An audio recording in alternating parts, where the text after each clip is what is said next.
ഞാൻ എപ്പോഴാണ് തീരുമാനിക്കാനുള്ള അവകാശം നിങ്ങളോടാ.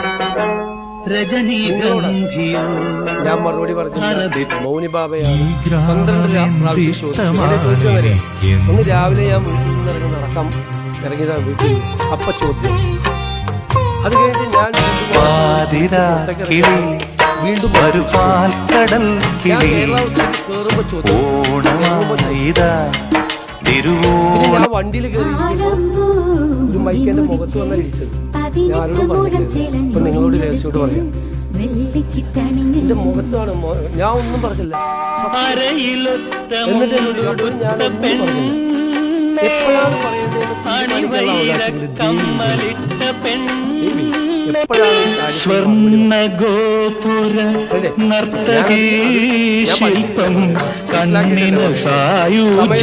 സമയത്ത്